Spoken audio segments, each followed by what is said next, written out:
Clap your hands now, clap your hands now. One for the money, two for the show. Clap your hands if you got a bankroll. Clap your hands if your money don't fold. Yeah, man. We here to clap it up. I know a lot of times we talk about dysfunction in the hip hop game, the drama, the beef, the allegations, the situations, but we here to talk about something good. Cause apparently, and from Boosie's records, and you know, when Boosie got something to say, he go on Vlad TV.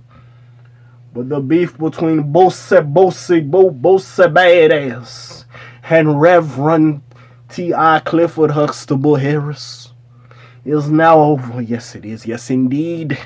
And the Lord said on that great day, on the seventh day, amen. And now we talk about it now. From their little arguments, you know what I'm saying? Their issues, it seems. And by Boosie's, accounts, they handle their differences like bosses. They came together and stopped the fracas. And now everything is cool. Now I ain't gonna think they like boys like they was before, cause like you could make a case that Boosie kind of jumped out the window a little bit. You know what I'm saying?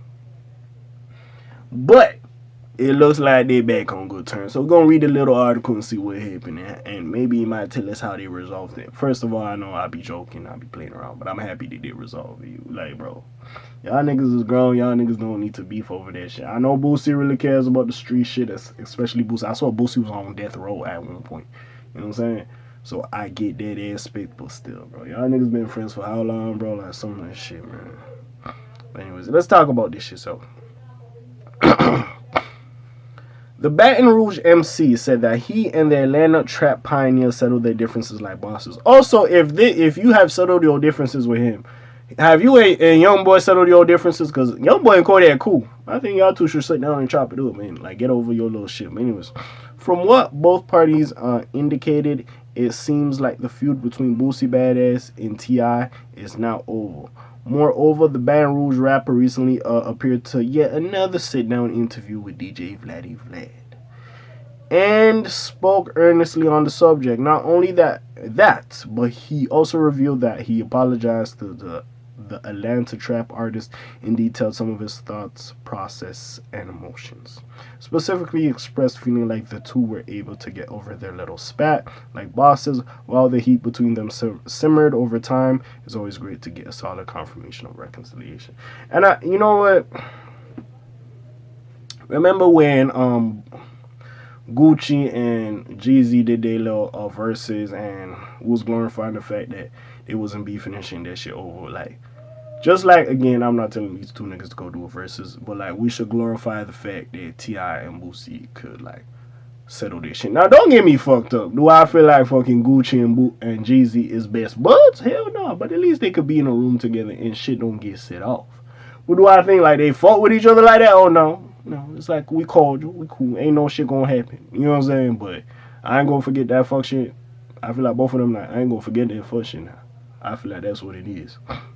So, hey, we'll see what happens with that. Also, if you just pay attention to how, I'm not gonna say Jeezy is ostracized from Atlanta because Jeezy is Atlanta, but just how like Gucci just that nigga, bro. Gucci got so many kids, like he's an influence to a lot of these Atlanta niggas, bro. It's crazy.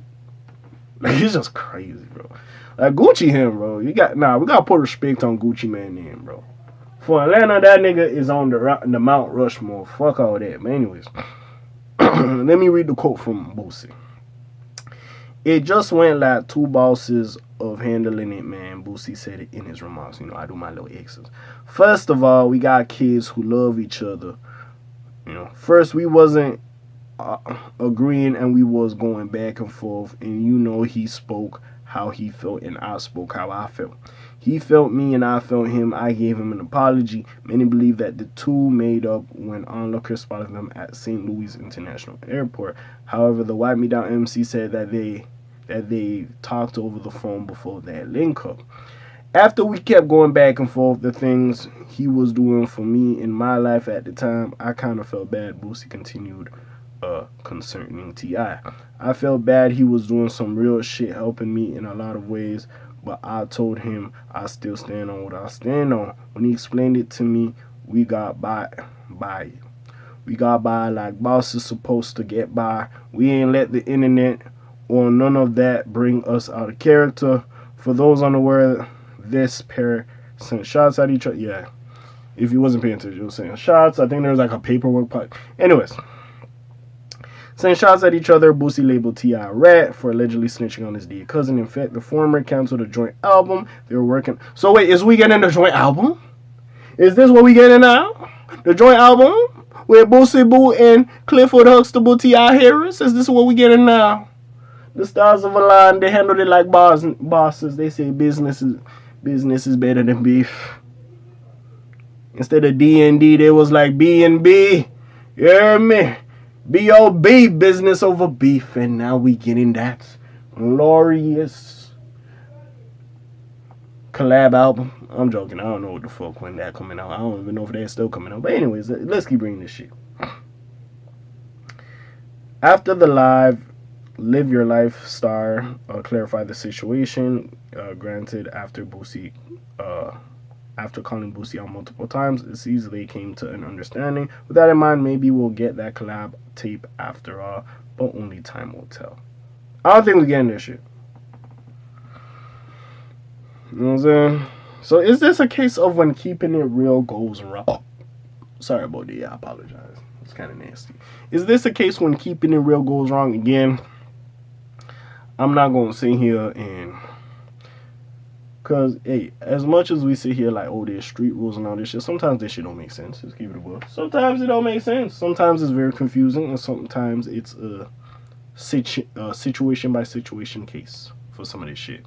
So I ain't going to sit here and act like this shit is just fucking perfect. But what do you feel? I feel Boosie jumped out the window a little bit, but at the same time, like, hey, just being from the type of cloth Boosie is come from, I understand that response he did give at the time. And, like, see, with me now, because basically, I'm not going to say, if we talk about the case with Dirk and Vaughn and that whole thing that happened in Atlanta, and I'm not saying that Dirk literally told his legal team to say, oh, King Von was, like, the one going crazy out there. But I could see the legal team, even though, trying to get Dirk off of his case. Oh, Vaughn passed away. Fuck that. He's not even here anymore. Fuck that. Let's just say that nigga did it. Like, you know what I'm saying? I could see that. So I could see T.I., who was a fucking commodity. I don't know if he was really rapping at the time or whatever. They said it was robbing shit from Gap. Nigga, and by the way, that sounded like, yo, when he told that story, I was like, damn, this nigga was flipping. Bro, I was mad as hell. I'm like, nigga, what do you think? It's like, I'm getting shit from Gap, fucking Banana Republic. And shit. I'm like, nigga, you was flipping. Nigga, what? Boy, I would have been flipping, boy. Man, but anyway, I don't know if my nigga T.I. was really rapping at the time. But hey, I can understand you getting legal representation or whatever, and they saying like, your cousin passing away. You out here doing your thing. Your cousin here, he ain't gonna get in trouble with that shit. You know what I'm saying? So, fuck it, we'll just say, you know, we'll just say, yo, that dude, you know what I'm saying, did what he did. So I can see that aspect of it. Now, you snitching on your dear relative, is it still snitching, or, you know what I'm saying? We can have a case about that. Now, me personally, like, the person passed and you're trying to get off the shit. So I kind of see it from, like, being smart in a sense. But, like, you could make a case like you still snitch on a nigga. He just so happened to pass away, which you didn't know he was going to pass away. He passed away. So, you know what I'm saying? So there could be an argument in the case for that. But, hey. Is this a case where keeping it real goes wrong?